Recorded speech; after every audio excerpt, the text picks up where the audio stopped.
നമസ്കാരം. ചാനൽ 91 ന്യൂസിലേക്ക് സ്വാഗതം. 22 വയസ്സ് പ്രായമുള്ള ഡോണൽ ഷാജിയും 18 വയസ്സുള്ള അക്സ റജിയും ഒരുമിച്ച് വെള്ളത്തിൽ വീണ് മരണപ്പെട്ടു. ഇവർ പഠിച്ചിരുന്ന എഞ്ചിനീയറിംഗ് കോളേജിൽ നിന്ന് 3 കിലോമീറ്റർ അകലെയുള്ള വെള്ളച്ചാട്ടത്തിൽ വെച്ചാണ് ഈ വിദ്യാർത്ഥികളുടെ ജീവൻ നഷ്ടമായത്.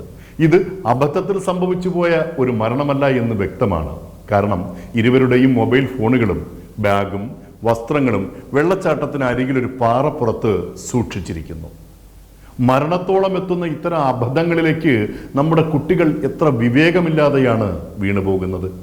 വലിയ പ്രതീക്ഷയോടെ അതിലും വലിയ കഷ്ടപ്പാടുകൾ സഹിച്ചാണ് മക്കളെ മാതാപിതാക്കൾ പഠിക്കാനായി അയക്കുന്നത്. ടീനേജാണ്, കോളേജ് പഠനമാണ്, പ്രണയങ്ങളൊക്കെ സ്വാഭാവികമാണ്. പക്ഷെ അതൊന്നും ഇങ്ങനെയൊരു ദുരന്തത്തിൽ കലാശിക്കരുത്. ഒപ്പം മൂന്നാമതൊരു സുഹൃത്ത് പോലും ഇല്ലാതെ ഒട്ടും പരിചിതമില്ലാത്തൊരിടത്ത് ഈ ആൺകുട്ടിയും പെൺകുട്ടിയും എന്തിനു പോയി? എഞ്ചിനീയറിംഗ് വിദ്യാർത്ഥികളാണ്, കേവലം സ്കൂൾ കുട്ടികളല്ല. രാവിലെ മുതൽ ഇരുവരെയും കോളേജിൽ കാണാനില്ല. ഇരുവരുടെയും ഫോണുകളിൽ സുഹൃത്തുക്കൾ ബന്ധപ്പെടാൻ ശ്രമിച്ചിട്ട് അതിനും സാധിക്കുന്നില്ല. അക്സ റജി സ്വന്തം വീട്ടിൽ പോവുകയാണെന്ന് കള്ളം പറഞ്ഞാണ് ഹോസ്റ്റലിൽ നിന്നും ഇറങ്ങിയത്. മുട്ടം MG എഞ്ചിനീയറിംഗ് കോളേജിലെ 3ാം വർഷ കമ്പ്യൂട്ടർ സയൻസ് വിദ്യാർത്ഥിയാണ് ഇടുക്കി മുരിക്കാശ്ശേരി സ്വദേശിയായ ഡോണൽ ഷാജി. 1ാം വർഷ സൈബർ സെക്യൂരിറ്റി വിദ്യാർത്ഥിനിയാണ് പത്തനാപുരം സ്വദേശിയായ അക്സ റജി. ഇടുക്കിയിലെ അരുവിക്കുത്ത് വെള്ളച്ചാട്ടത്തിൽ രാസവസ്തുക്കൾ ആരോ ഒഴുക്കിവിടുന്നു എന്ന പരാതി റിപ്പോർട്ട് ചെയ്യാൻ അവിടെ എത്തിയ ഒരു പ്രാദേശിക TV ചാനൽ സംഘമാണ് വെള്ളച്ചാട്ടത്തിന് അരികിലായി പാറയിൽ സൂക്ഷിച്ചിരിക്കുന്ന ഈ വിദ്യാർത്ഥികളുടെ ഫോണും ബാഗും വസ്ത്രങ്ങളും കാണുന്നത്. ഇവർ പ്രദേശവാസികളോട് പറയുകയും പിന്നീട് പോലീസിൽ വിവരമറിയിക്കുകയും ചെയ്തു. പോലീസ് സ്ഥലത്തെത്തിയപ്പോൾ ഈ കുട്ടികളുടെ ഫോണിലേക്ക് നിരന്തരമായി കോളുകൾ വന്നുകൊണ്ടേയിരിക്കുന്നു. പോലീസ് ഫോൺ അറ്റൻഡ് ചെയ്തപ്പോഴാണ് കാണാതായിരിക്കുന്നത് എഞ്ചിനീയറിംഗ് കോളേജിലെ വിദ്യാർത്ഥികളാണ് എന്ന് മനസ്സിലായത്. ഡോണൽ ഷാജിയുടെ മൃതദേഹം വെള്ളച്ചാട്ടത്തിലെ കയത്തിൽ നിന്നും നാട്ടുകാരാണ് കണ്ടെത്തിയത്. ഇതിനടുത്ത് 50 മീറ്റർ താഴെ നാട്ടുകാരുടെ സഹായത്തോടെയാണ് അക്സയുടെ മൃതദേഹം ഫയർഫോഴ്സും പോലീസും ചേർന്ന് കണ്ടെടുത്തത്.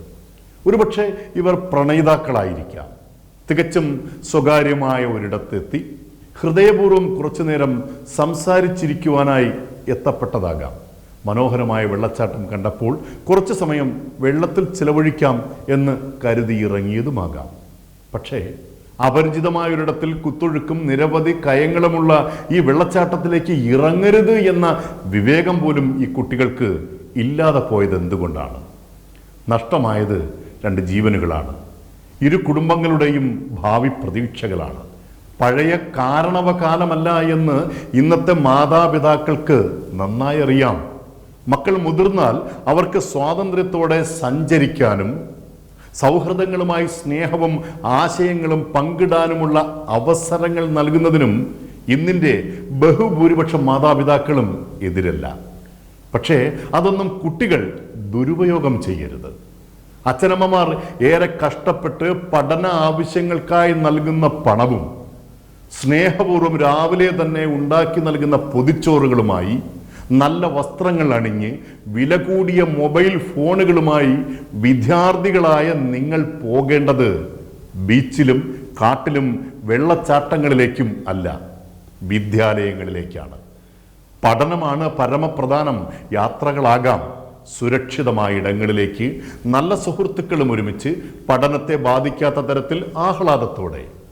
ഇത്രയും അപകടം പിടിച്ച കയങ്ങളിൽപ്പെട്ട് മരണപ്പെട്ടു പോയ ഈ വിദ്യാർത്ഥികൾക്കൊപ്പം മറ്റൊരു സുഹൃത്തു കൂടി ഉണ്ടായിരുന്നുവെങ്കിൽ, അതല്ല പരിചിതമല്ലാത്ത ഈ വെള്ളച്ചാട്ടത്തെക്കുറിച്ച് ഏതെങ്കിലും ഒരു പ്രദേശവാസിയോട് കാര്യങ്ങൾ ചോദിച്ചറിഞ്ഞിരുന്നുവെങ്കിൽ ഈ കുടുംബങ്ങളെ തീരാ ദുഃഖ കയങ്ങളിലേക്ക് നിങ്ങൾ തള്ളിയിടാനുള്ള സാഹചര്യം ഉണ്ടാകുമായിരുന്നില്ല. അകാലത്തിൽ പൊലിഞ്ഞുപോയ ഡോണൽ ഷാജിക്കും അക്സ റജിക്കും കണ്ണീർ പൂക്കൾ അർപ്പിക്കുന്നു ചാനൽ 91 ന്യൂസ്.